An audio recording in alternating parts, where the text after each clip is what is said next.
Grand 2 de ce chapitre sur les compléments sur les séries numériques, consacré au théorème spécial sur les séries alternées. Alors le théorème spécial sur les séries alternées, j'ai remis l'énoncé qui est ici, à savoir qu'on a besoin d'une suite réelle définie à partir d'un certain rang, décroissante et qui converge vers 0.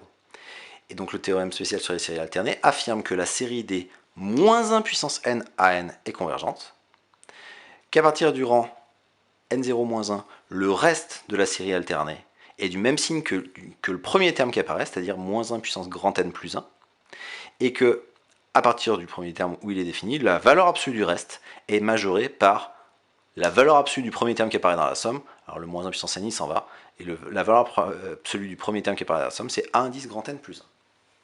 Alors pour montrer le théorème spécial sur les séries alternées, on va utiliser les suites adjacentes. Et pour ce faire, pour montrer qu'une série est convergente, d'abord pour le point numéro 1, pour montrer qu'une série est convergente, on va montrer que la suite des sommes partielles est convergente. Pour ce faire, je pose grand Sn, la somme partielle d'ordre n, de la série, c'est-à-dire la somme de n égale n0 à grand n des moins 1 puissance n fois an. Et l'idée, pour montrer que la suite Sn est convergente, va être de montrer que les deux suites extraites S indice 2n et S indice 2n plus 1 sont deux suites qui sont adjacentes. Alors, je rappelle la définition de suite adjacente qui a été vue en première année. Il faut que l'une des deux suites soit croissante, que l'autre des suites soit décroissante et que la différence des deux tende vers 0. Si ces trois conditions-là sont remplies, on pourra en conclure que les suites sont adjacentes et donc qu'elles convergent vers la même limite. Alors pour montrer la monotonie des suites, je regarde par exemple la suite S indice 2n et je regarde S indice 2 fois n plus 1 moins S indice 2n, c'est-à-dire je regarde S 2n plus 2 moins S 2n, qui est la somme de n0 à 2n plus 2 moins la somme de n0 à 2n. Tous les termes se simplifient, sauf deux termes, le terme pour n égale 2n plus 1 et le terme pour n égale 2n plus 2.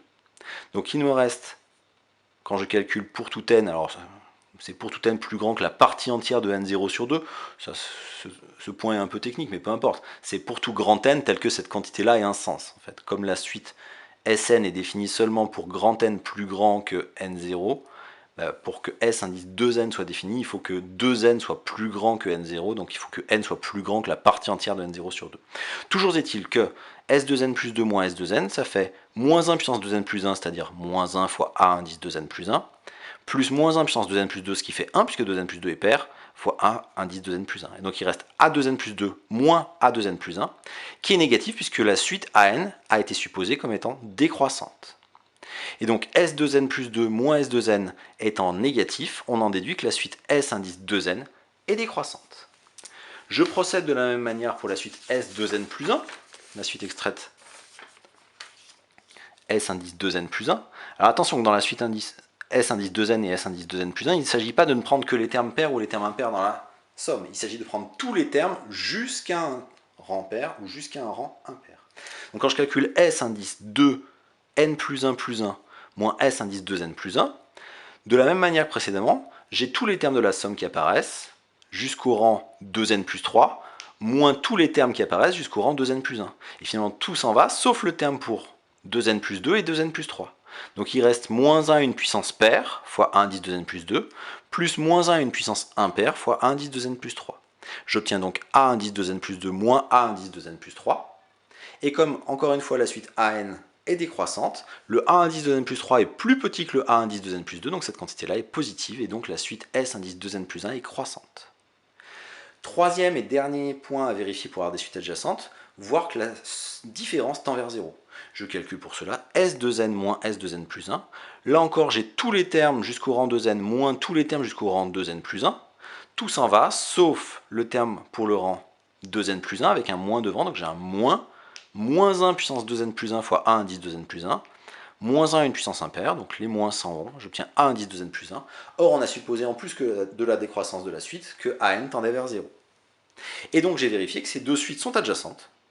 Par théorème de convergence des suites adjacentes, elles convergent toutes les deux vers la même limite que j'appelle petit l. Et je vais en déduire que la suite Sn converge elle-même vers cette même limite petit l. Alors c'est un résultat de première année, mais si je dois le redémontrer brièvement, le résultat est le suivant, c'est que si j'ai une suite Vn telle que les suites extraites V indice 2n et V indice 2n plus 1 tendent vers L, alors la suite Vn doit tendre aussi vers L. Et bien pour ça, je considère un intervalle ouvert qui contient la limite.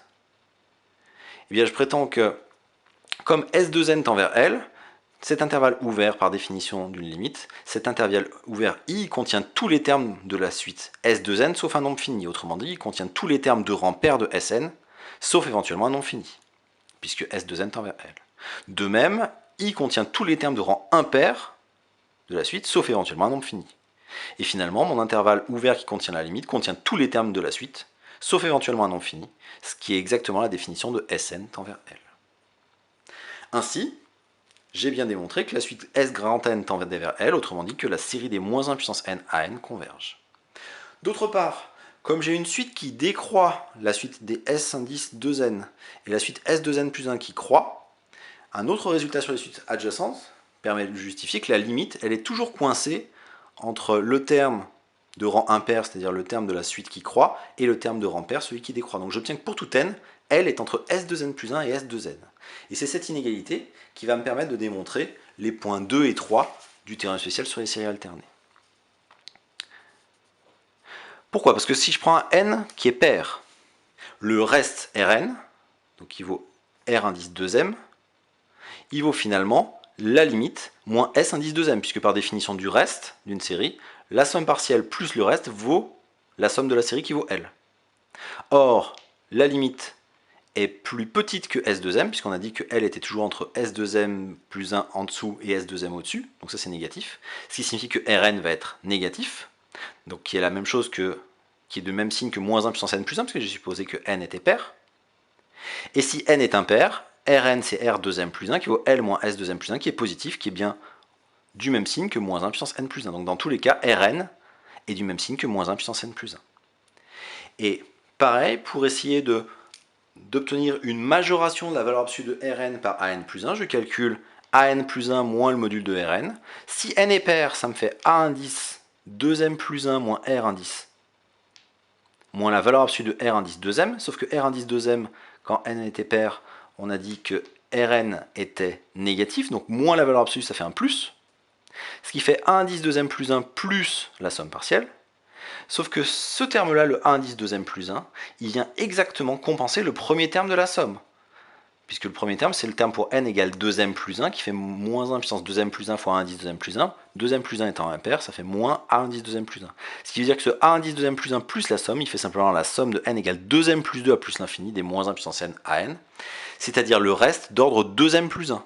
Reste d'ordre impair, dont on a vu qu'il était positif. Et si grand N est impair, si grand N c'est 2m plus 1 impair, je calcule de la même façon An plus 1 moins le module de Rn. Comme N est impair, Rn, on a vu que si N était impair, Rn était positif. Donc ce qui veut dire que ce module va pouvoir partir sans toucher au signe. Donc j'ai A indice 2m plus 2 moins R indice 2m plus 1. Je réécris R indice 2m plus 1. Et là encore, je constate que ce terme-là, le A indice 2m plus 2, est exactement celui qui vient compenser le moins 1 puissance 2m plus 2, donc qui fait 1 fois 1 indice 2m plus 2. Ce qui fait qu'on obtient moins la somme de n égale 2m plus 3 plus l'infini des moins 1 puissance n à n, c'est-à-dire moins le reste d'ordre 2m plus 2. Donc moins le reste un reste d'ordre pair, et les restes d'ordre pair, on a vu qu'ils étaient négatifs, avec le moins devant, c'est positif. Et donc finalement, dans tous les cas, que n soit pair ou impair, An plus 1 moins le module de Rn est positif, ce qui me donne bien la troisième point du théorème spécial sur les séries alternées, à savoir que le module de Rn est inférieur ou égal à n plus 1.